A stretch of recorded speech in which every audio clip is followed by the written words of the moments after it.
क्या आप लोगों को पता है कि रशिया में एक ऐसा रहस्यमय रेडियो स्टेशन है जहां से साल 1982 से लेकर आज तक शॉर्ट रेडियो फ्रिक्वेंसीज पर सिग्नल रिलीज होते रहते हैं। भले ही ये सुनने में आपको अजीब लगे, पर यह कोई मजाक नहीं है।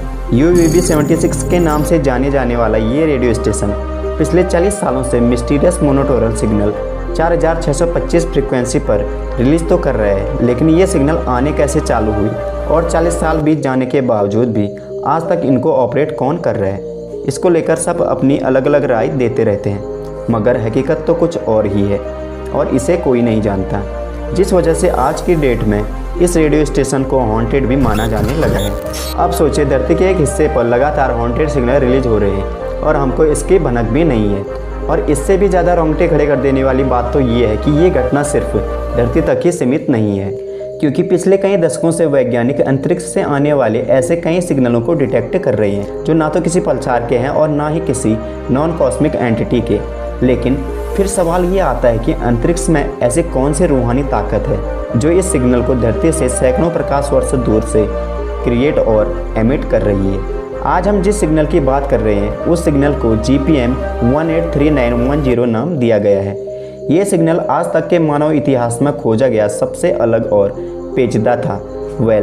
ऐसा इसलिए क्योंकि जहां रेडियो बर्स्ट कुछ सेकंड या मिली सेकंड में रिपीट होते रहते हैं और फिर अचानक से गायब हो जाते हैं, वहीं ये सिग्नल ना केवल कुछ सेकंड या मिली सेकंड नहीं बल्कि 21 या 22 मिनट बाद रिपीट हो रहा था। तो दोस्तों, यहाँ पर एक अहम सवाल ये बन जाता है कि इसको एमिट करने के पीछे ऐसी कौन सी कॉस्मिक एंटिटी जिम्मेदार थी जिसे अभी तक हम अपने रिकॉर्ड में दर्ज भी नहीं कर पा रहे। तो दोस्तों, अब यहीं से शुरू होती है इसकी असली इन्वेस्टिगेशन का सबसे पहला और इम्पोर्टेंट पार्ट था कि इस सिग्नल के ओरिजिनेशन को डिटेक्ट करना, जिसमें सबसे पहले ये पता लगाने की कोशिश की गई कि धरती के रेडियो टेलीस्कोप पर ये सिग्नल आखिरकार कब से रिकॉर्ड होने शुरू हुए हैं, जिसमें पता चला कि साल 1995 में Giant Metre Wave Radio Telescope में भी यह सिग्नल रिकॉर्ड किया गया था और इससे पहले कार्ले जी जेंगसी वेरी लार्ज अराइव टेलीस्कोप द्वारा भी साल 1988 में इसे सबसे पहले रिकॉर्ड किया जा चुका है।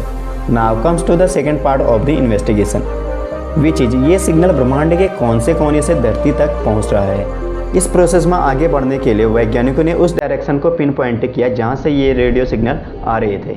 फिर जब उसी पर्टिकुलर डायरेक्शन में ऑब्जर्वेशन किया गया तो पता चला कि ये सिग्नल धरती से लगभग 15,000 लाइट ईयर दूर स्क्यूटम कॉन्स्टेलेशन में मौजूद किसी और ऑब्जेक्ट से निकल रही थी। और अब इन दोनों ही डिटेल्स के साथ हम ऑब्जेक्ट की डेमोग्राफी पता लगा चुके थे।